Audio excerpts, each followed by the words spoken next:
the mic. Get on the mic. Just get on the mic. Get on the mic, Mike.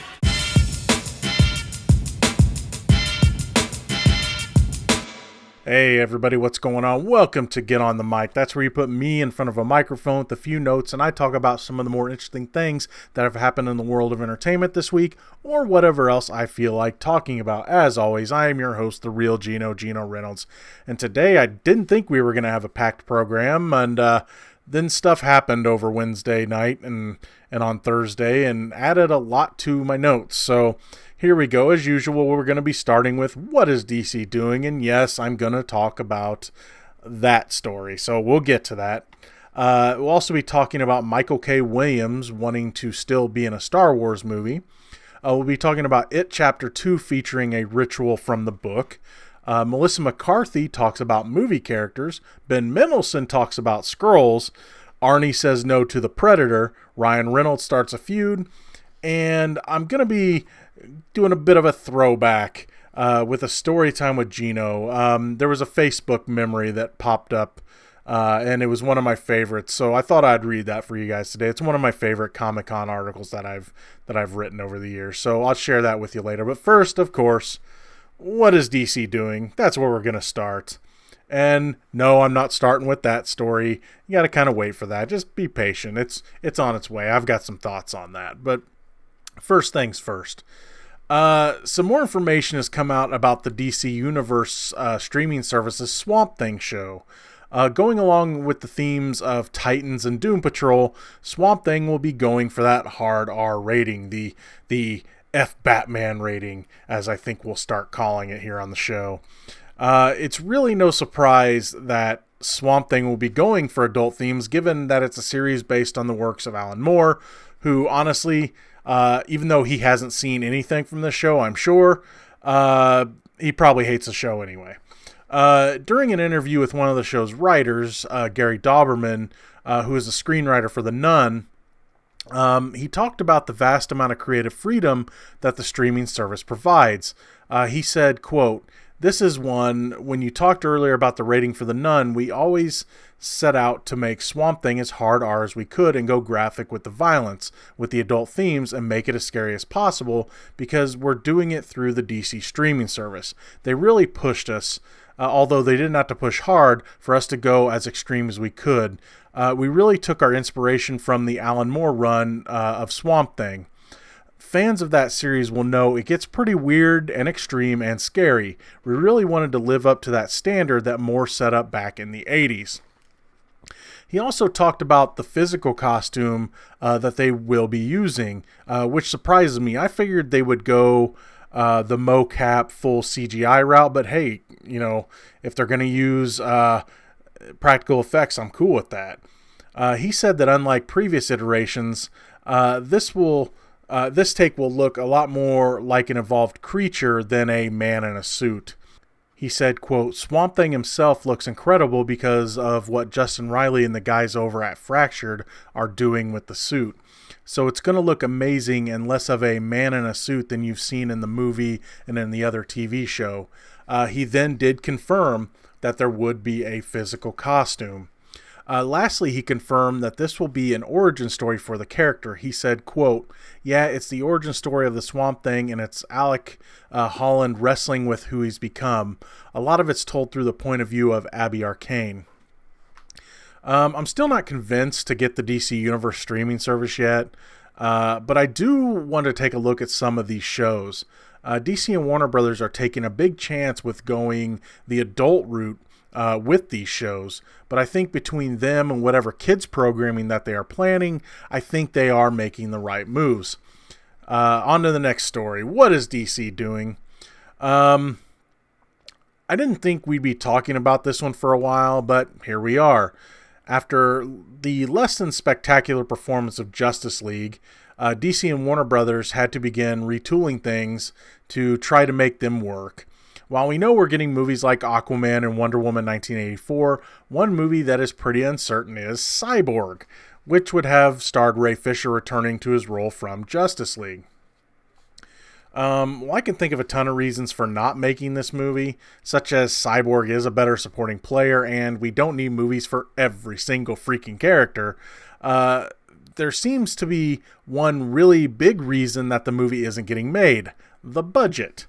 When asked about the movie at a recent con, Fisher had this to say, quote, "I don't know. I can't comment on that specifically because they don't tell me anything until the very last minute.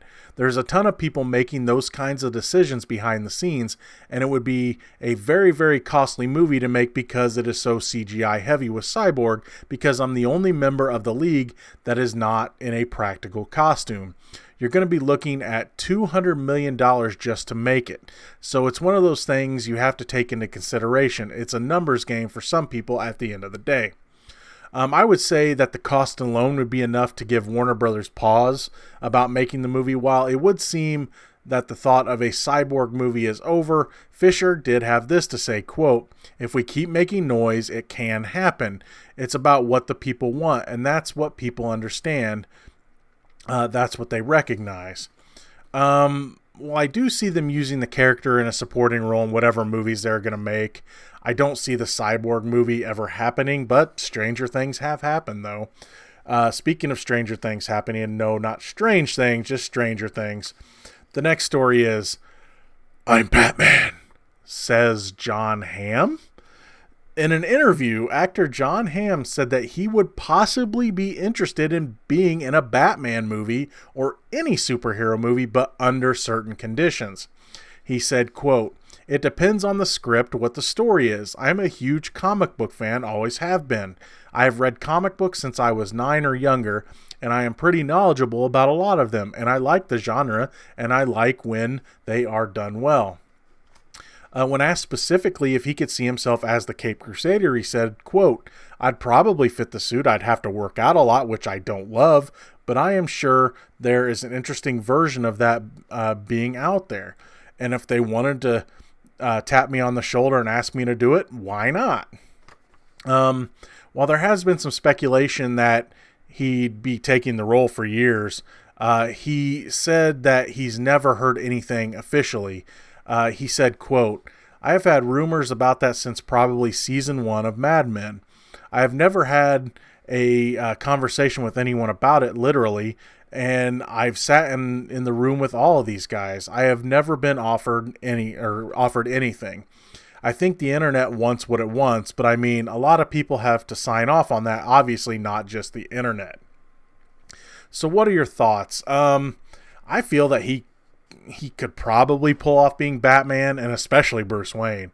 It would definitely have to be the older type Batman like Affleck has been playing, but it could work. One role I thought he would have been fantastic in is Lex Luthor. I just think he has that kind of presence. He can be the likable guy and the sinister guy all in the same place. I mean, if you've seen Baby Driver, you can see how likable and how sinister he can be in one movie. And I thought he would have been a great Lex Luthor, but of course we were given Jesse Eisenberg. But, and here we go. Yes, we're just about to cover it. Speaking of DC heroes possibly being replaced, what is DC doing?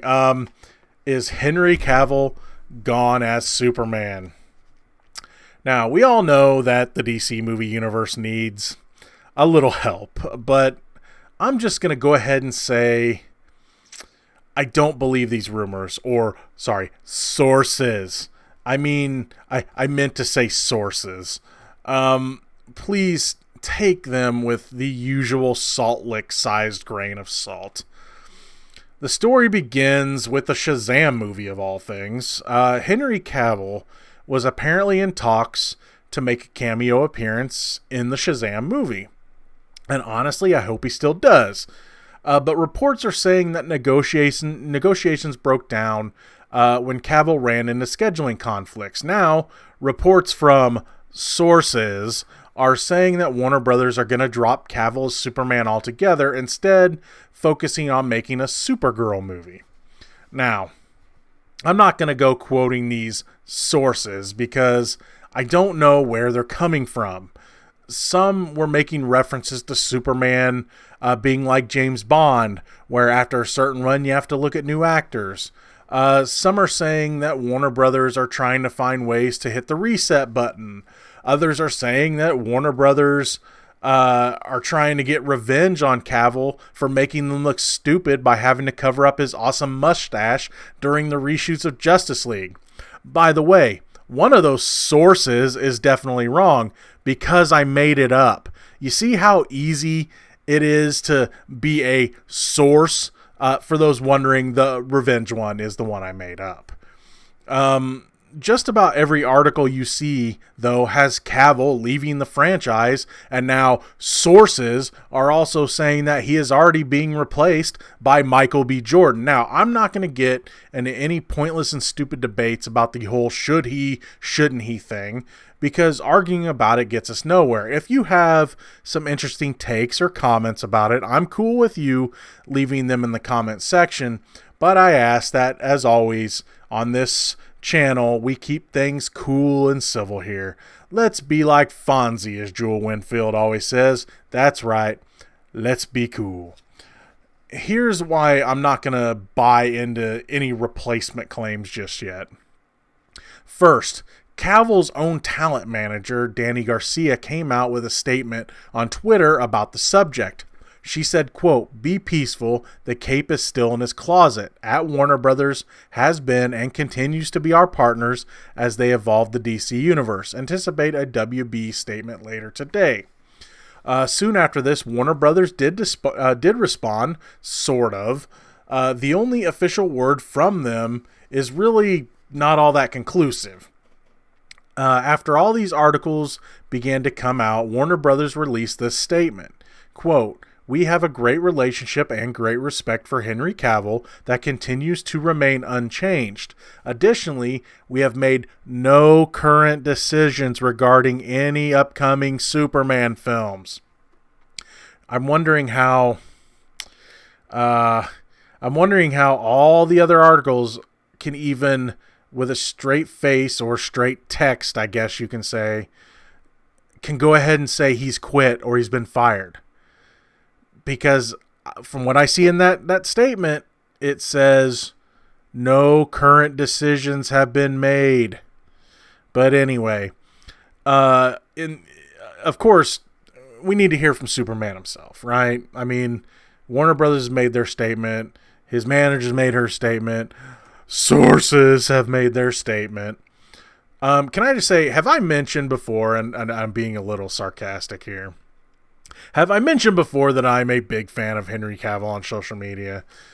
Not one to stay silent.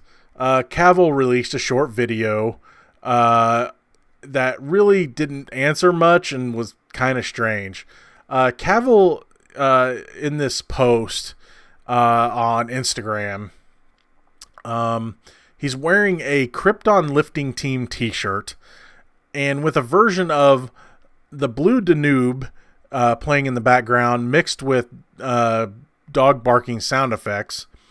He lifts a Superman action figure up to the camera. The video also had attached to the post, "Today was exciting, #Superman."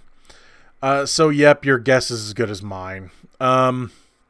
Look, I know rumors can be fun, and speculating on what may or may not be happening can be too, but as someone that is trying to produce a weekly show that is based on the facts, this crap is getting a little old. Could Cavill be gone as Superman? Could Michael B. Jordan be the next Superman? Maybe. But until we get some real statements, the sources should just shut up. I mean, maybe they are hearing things. Really, maybe they are. But in this day and age, everyone wants the damn scoop. And then they throw this stuff out there. And yeah, I mean, they throw it out there and they put titles on it that aren't true or are just the words twisted. And it's just to get clicks. And I talked about like sponsored articles the other day. Well, a lot of the articles on a lot of websites, they just see something that's like, ooh, we need to have that. We need to have that article. People will read it. People will come to our page and read it. Why don't you do some real journalism? Try to find out yourself. And if you can't find out, don't put it in your title that it's true. And then in your article say, well, it's not, we don't know if it's true or not, because the articles are saying he's out, or he's been fired, or he's quit. There is many, and they don't even keep it straight. And honestly, that crap just gets old to me. You know, I want to bring you guys the most truthful stuff I can, because, I mean, I could easily just be one of these programs that just speculate, and just anything they hear, they say it like it's fact. And there's plenty of them out there. YouTube is full of them. And they have their little clickbaity, titles, and they put the little circles on their thumbnails, and they are like, this is fact. We're going to talk about it like it's fact, even though they don't know crap. They don't even try to do the research, or try to find quotes, or try to find official statements. So when it comes to this, some of this stuff may happen. I know there was talks of Michael B. Jordan. There's some Earth 2 Superman that's African American, and there's people are speculating it might be him. And I know Boss Logic did a cool art piece of Michael B. Jordan as this Earth, I think it's Earth 2 Superman. I can't remember the guy's name. I didn't know the character. So who knows? I mean, who knows? But just because sources say, I could come up with 27 different things of sources. And if I just talked about the sources on the internet, I could make up anything I want. And honestly, I think a lot of them make up things anyway. And just to get headlines out there. Or they may have heard something in a meeting, or an idea meeting, or something like that. I mean, the things that the internet runs with is just getting really old. I mean, what happened to real journalism? That's just my only question. I'm going to get off this subject. I'm going to talk about another subject I love. I'm going to talk about Star Wars. As many of you know, actor Michael K. Williams was supposed to play the part of the villain Dryden Voss in Solo. When the massive reshoots that movie had to go through happened after Ron Howard came aboard to replace Phil Lord and Chris Miller, scheduling conflicts kept Williams from playing the role. Paul Bettany was hired to take the place of Williams. The thing is, Williams still has a desire to be in the Star Wars universe.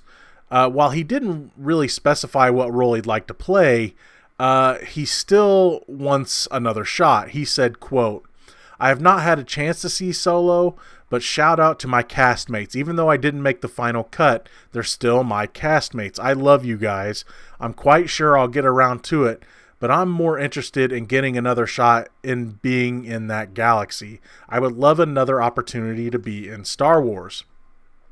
When it came to Williams as Voss, apparently the designs of the character were very different. A lot of the character was supposed to be motion capture, and Williams described the character as looking half mountain lion, half human. In a way, I'm kind of glad that the role had to be recast. Not because of the actor, because I think Williams is a fantastic actor, and he's the type of actor that is able to show so much emotion with just his face. I'd hate to see his face covered up by CGI. If I had a choice, there would be two types of roles that I would put Williams in, both because of the scar on his face. I could see him either playing a bounty hunter of some sort or a Jedi, either of which may have survived a nasty lightsaber slash. Hey, I'll say this. He's even admitted that the scar has helped him land a few roles, especially roles that involve him playing a less than reputable character. The next story. It Chapter 2 will feature a ritual from the book. And I have to warn you, even though I have not read the book, this is possible spoilers for the sequel. Many of us are eagerly awaiting the sequel to the surprise hit that nobody knew they wanted, It. While I think, or I know, that the makers of the movie made the right decision to cut out the gangbang scene, many were wondering if the second part would contain one of the stranger scenes from the book, The Ritual of Chud. The movie's writer, Gary Dauberman, who we just talked about in the Swamp Thing story, said that fans of the book will without a doubt be seeing the ritual in the movie. He said, quote, The ritual of Chewed is challenging, but it's such an important component to the book that we had to address it. That stuff is difficult to balance, but because director Andy Muschietti, producer Barbara Muschietti, and I worked with each other before, when I'm writing pages and all that stuff becomes more of a conversation and less like, hey, here's what I did. It's sort of organic. It's really kind of just chipping away at the stone and trying to find the most focused, accessible way into some of the more metaphysical aspects of that book. I won't spoil what the ritual, what happens in the ritual, mainly because I don't want to spoil it for myself, and I haven't really looked it up. But I will say that from what I understand, many fans were disappointed that the first chapter didn't feature it. When it came to some of the more crazy moments from the story, Dauberman said that he and director Andy Muschietti were able to quote-unquote divide and conquer in figuring out how to translate these crazy moments.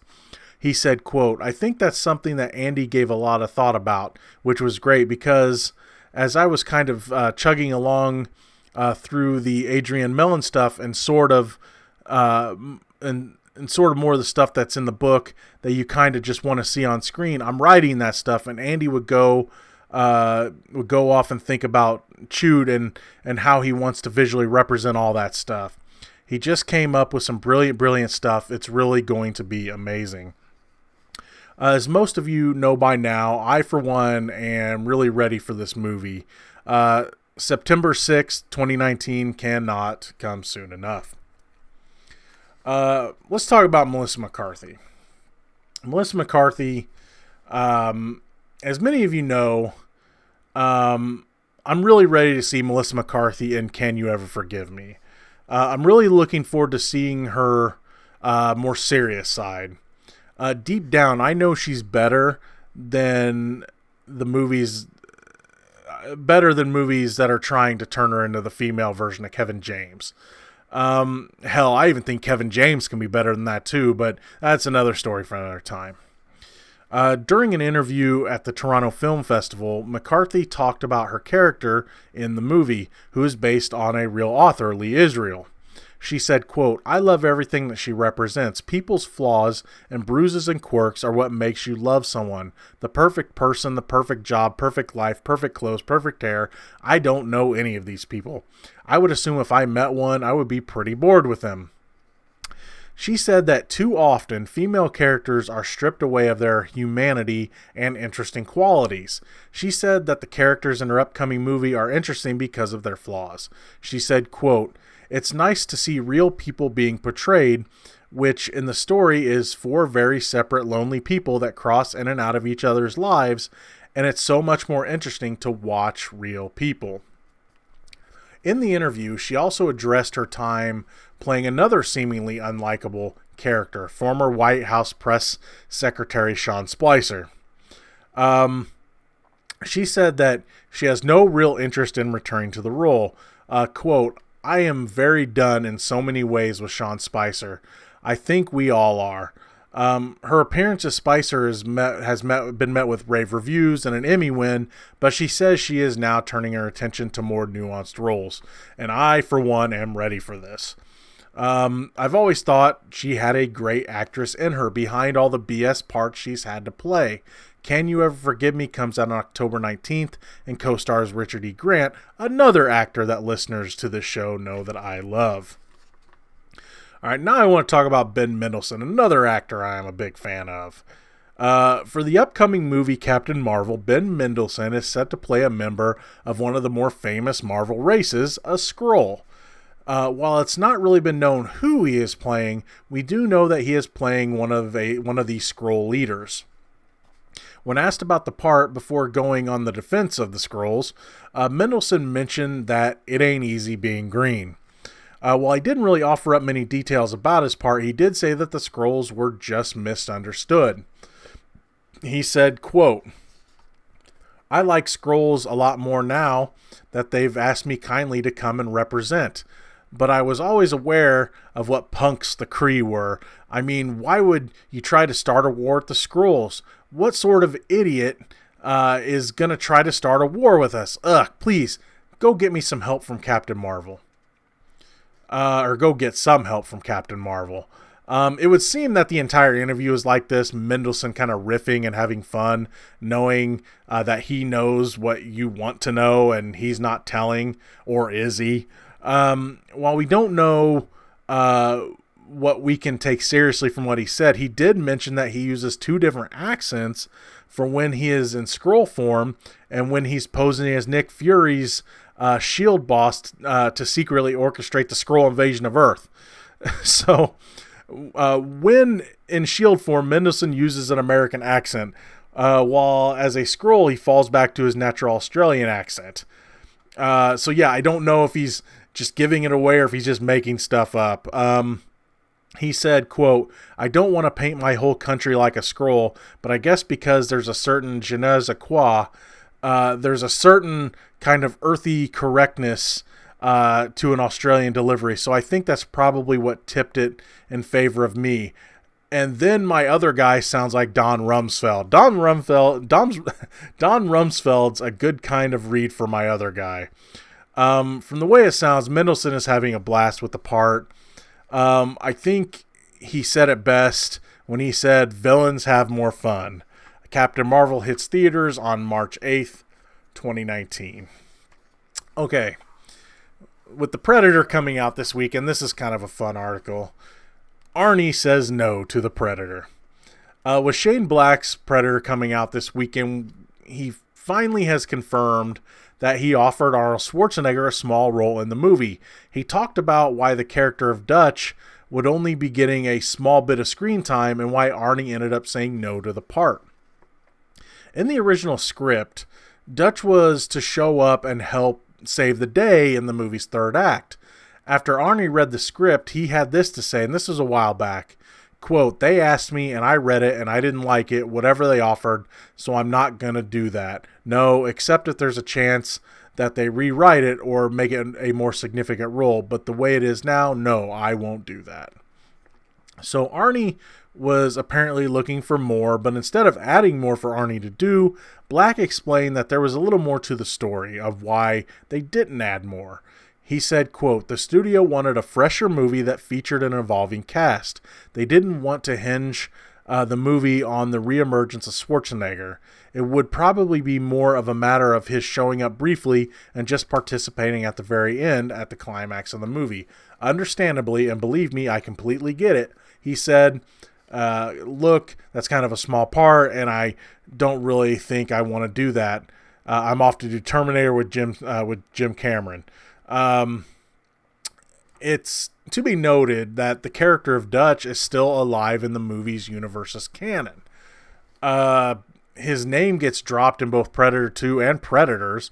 The makers of the latter wanted to have a cool Dutch cameo in their movie as well, maybe for the character that ended up being played by Lawrence Fishburne. I don't know. That was always my thought. But he didn't want to do that role either. Black did say that since the character is still alive, there is no reason he couldn't show up later. He said, quote, "If there's another movie, there's no reason he couldn't be either in it or the star of it or whatever someone decides to do at a future date." Honestly, I think the lack of returning characters or character connections are a real problem for this franchise. I would have loved to see Dutch in Predator 2 or again in the Lawrence Fishburne part in Predators. There is even a rumor that Danny Glover's character from Part 2 was supposed to be in place of Fishburne's part as well. One thing that the Predator might be doing right is that it takes place in the timeline after Predator 2, as Jake Busey is set to play the son of Gary Busey's character from Predator 2. Of course, Jake is the real-life son of Gary. I mean, come on, you can't mistake those choppers for anybody. Hopefully, the Predator will be able to establish some sort of story timeline for itself. The official timeline of the franchise is now Predator, Predator 2, The Predator, and Predators. From what I understand, the AVP movies don't count anymore, thankfully.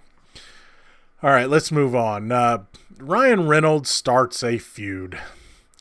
When tweeting out his thanks for Deadpool 2 receiving 4 People's Choice Award nominations, Ryan Reynolds called out a fellow nominee in the process.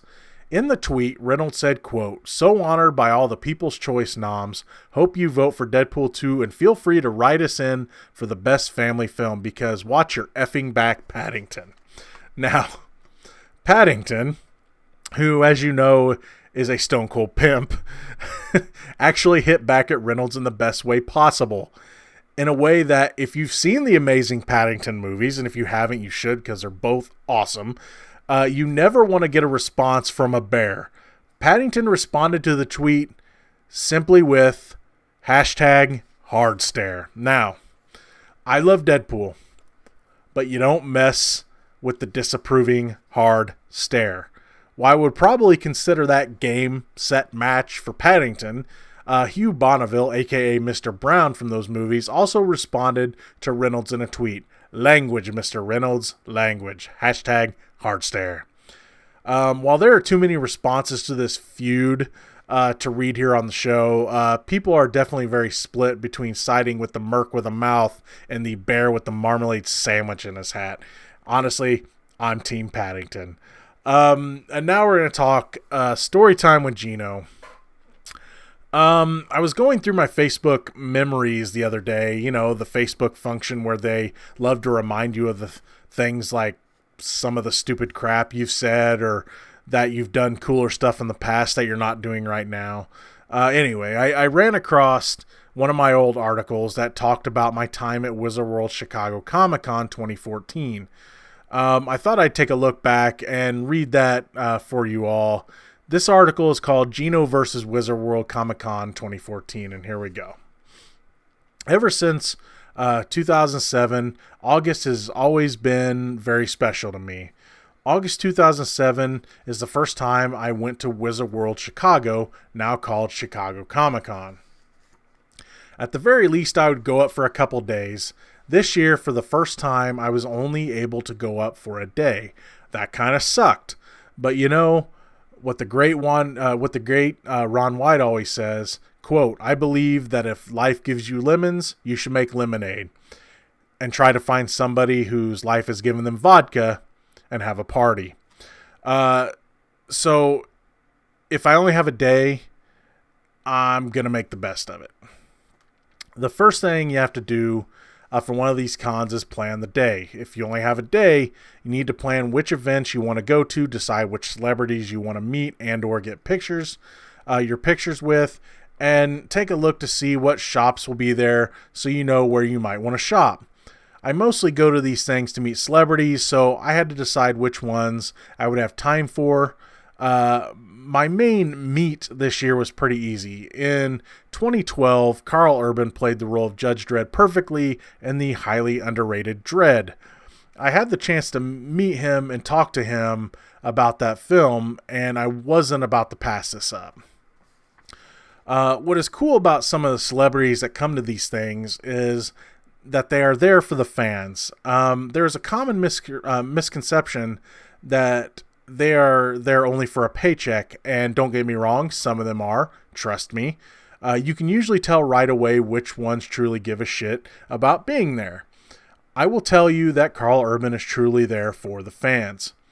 At the first of the autograph line was a dealer.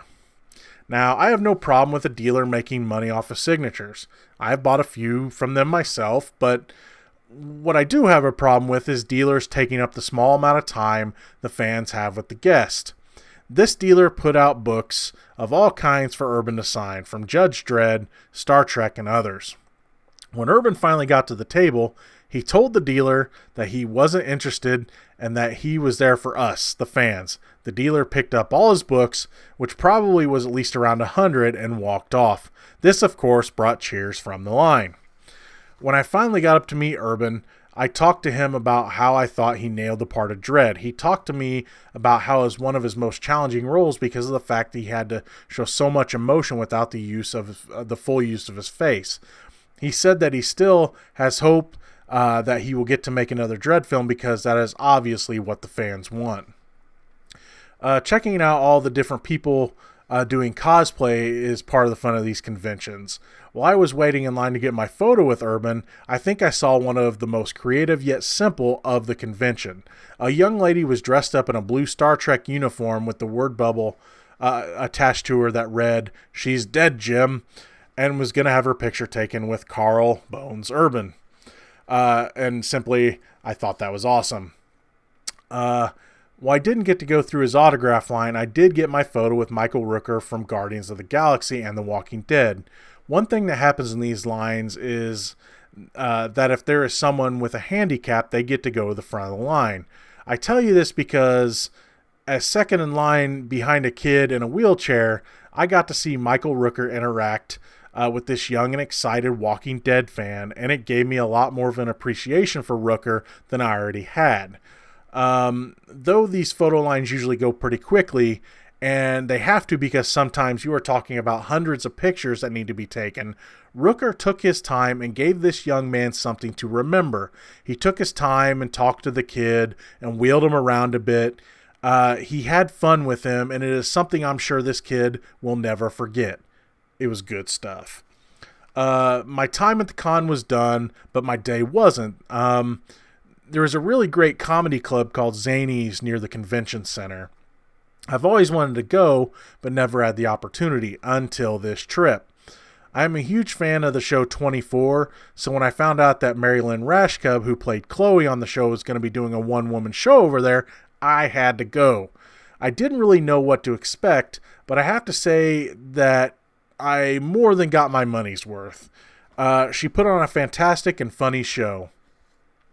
She told personal stories about the show 24, and all you a-hole hecklers out there, be aware, she will put you in your stupid drunk-ass place. There was a woman there named Carol who, let's just say, had a few too many. She kept letting the whole audience know that she wasn't a fan of 24. She likes good comedy, and this wasn't good comedy. I can understand if the show had been on for a while, but it had only been going for something like 5 minutes when this started. I won't go into the full glorious details of it, but let's just say that Rashkub made this annoying woman her bitch the entire show on and off. Even if you aren't a fan of 24, I would highly recommend this show. Oh, and she's a hell of a nice lady. A trip to Chicago Comic-Con would not be complete without a trip to Giordano's, but unlike every other year, I had to settle for taking a couple of frozen pies home. Though there is nothing like eating that insanely great pizza there, taking it home is nothing to whine about. One thing I would like to give props to the people that run the con was that the setup of the convention center this year was the best that it had ever been. In years past, there were problems with overcrowding and just flat out not having enough space for everything. Though I wasn't there to see how things were handled on the insane Saturday rush, Friday was 1,000% better than it had been the last few years. Big props to Wizard World for that. That about wraps it up for this year's look at Chicago Comic-Con. My next con, if things go my way, will be a whirlwind trip to Columbus, Ohio, which I actually did go on. More details on that later. Until next time, Geno. So that was my article for that Wizard World, and I've been a bit sad because the last couple of years I haven't been able to go up to Chicago Comic-Con. They've changed their days and everything, and it messes with my days. And last couple of years I haven't been able to go up. I have a feeling it's gotten more crammed, though, because they're bringing bigger and bigger stars there. But I haven't been to other than I think I went to St. Louis this year, and I mainly just hung out with Brad at his table, and I met a few people, but it wasn't anything, big. Like I said, I went there more to hang out with Brad than anything, but I think next year I am going to try to do some cons with him. I'm not sure which ones he's doing, but we're going to figure all that out later. All right, on to quick hits. Michael Caine is joining Ben Foster in the historical action drama Medieval, about a 14th century Czech icon and warlord Jan Žižka. The story of national hero Žižka, a revered military tactician who defeats armies of the Teutonic Order and the Holy Roman Empire.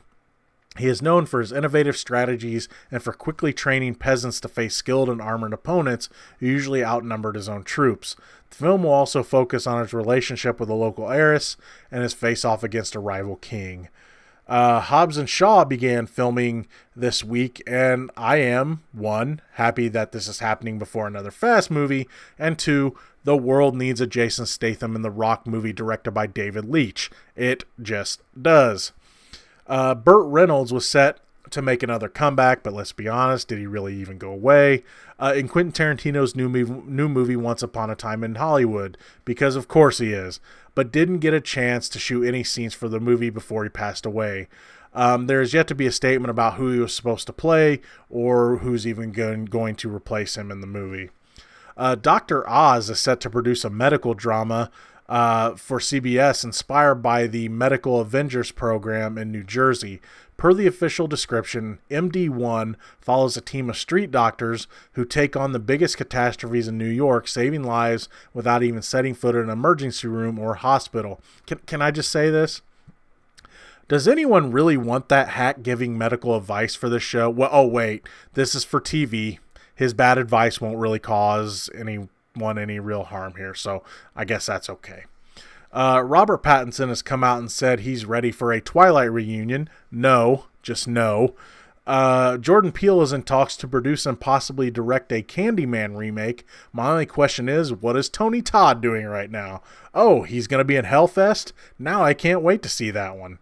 One of the best parts of Blade Runner 2049, Ana de Armas, is set to star in Kevin Pollak's new movie, Waiting for Helen. All we know about this movie is that it is a contemporary noir thriller. Pollak said this of his lead, quote, "I needed that extraordinary combination of stunning beauty and breathtaking depth of character.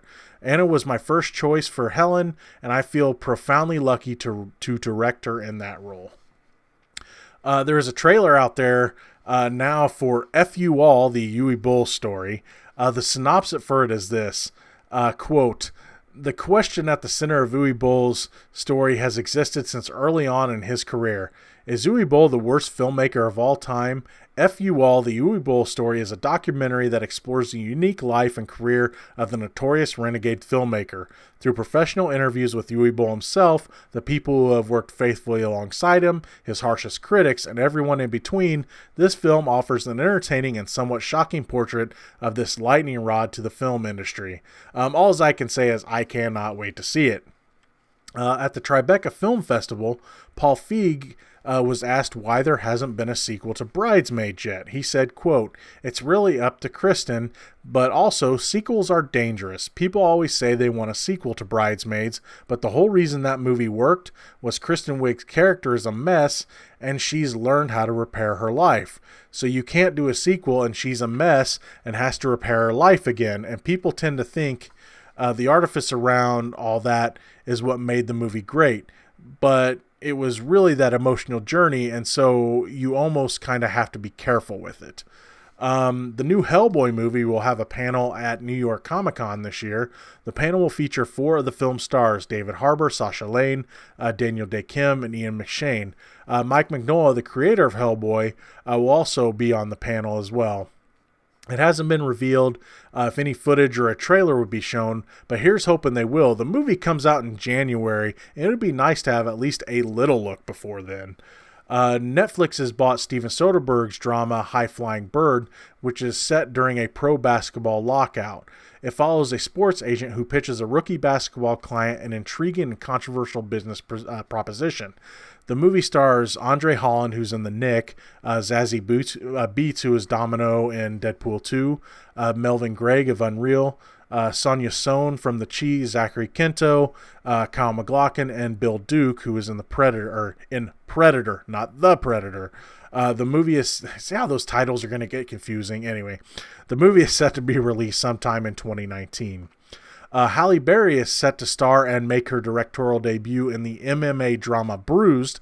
The plot follows Jackie Justice, a disgraced MMA fighter who has failed at the one thing she's ever been good at, fighting. When 6-year-old Manny, the son she walked out on years ago, returns to her doorstep, Jackie has to conquer her own demons, face one of the fiercest rising stars in the MMA world, and ultimately fight to become the mother this kid deserves. And lastly, Robert Redford has recently made a comment on his retirement. While he did say he was retiring from acting, he did have this to say, quote, "I don't know if this is the last one, but I can't last forever." In late August, he had this to say, quote, "The truth is that I really do feel that it's time for me to move into retirement. I've been doing this since I was 21. I've put my soul and heart into it over the years. I thought, that's enough. Why don't you quit while you're a little bit ahead? Don't wait for the bell to toll. Just get out." So I felt my time had come and couldn't think of a better project to go out on than this film. All I have to say is that as good as the trailer for that movie looks, I hope it's a great film and a perfect one for him to leave the business on. And that's the end of Quick Hits. I want to draw your guys' attention to the comments below or to the info below. The small YouTuber Spotlight video link is still down there. As always, I'm asking people to share that link. I'm asking people to, if they know someone with a smaller YouTuber channel, put the post or post the link to it in the comments of that video. Or if you're a smaller YouTuber yourself, find the comment section of that video and post your link in there. I just want to spread the word of as many smaller channels as I can with that video. A bit of a channel update. This weekend, be on the lookout for Talking Movies for reviews of The Predator and A Simple Favor. When it comes to White Boy Rick, I will be reviewing that with Brad over on his channel sometime on Friday. Not sure when yet, but I know I'm doing it. So unless I have anything new to add to a review, that's where you can find my thoughts on that movie. I'll also be reviewing anything else I can get my hands on. I got a few things I want to work on, but it's just, will I have time? We'll see what happens. When it comes to Geno's Bad at Games, as I've announced before, I'm going to be playing some shorter games before I get back into a longer one. I played the R-rated, cartoony R-rated Friday the 13th killer puzzle. In honor of The Predator coming out, I also played through my favorite Predator game, which is Capcom's Alien vs. Predator Arcade. And I do know what the longer game I'm going to be playing next is, but I'm going to play maybe one or two other small games before I get into it. One game I was going to play for the channel was Idle Champions of the Forgotten Realms, which is a free game on Steam. And it's one of those where you power up guys and as you go along, and you click to fight enemies, and you can buy new characters and stuff. I've played plenty of games like that on just like for free on the internet, and since even though I'm kind of retired from D&D, I still love the universe, especially the Forgotten Realms universe, when it comes to guys like Drizzt Do'Urden and Brunner Battlehammer and Wolfgar and Catti and characters like that.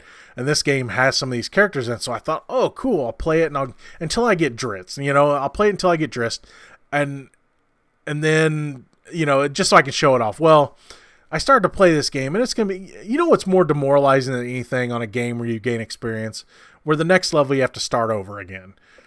That's what this game kind of is. Well, it's also one of those games where when you go away from a while, it's still building up your money as you're gone. So it's kind of addictive like that. But let's just say that I wasn't able to get Drizzt Do'Urden as fast as I wanted to. I played for like an hour, and I thought maybe I'd run into him by then. But oh no. You get a few characters, but then there's a bunch of them you don't.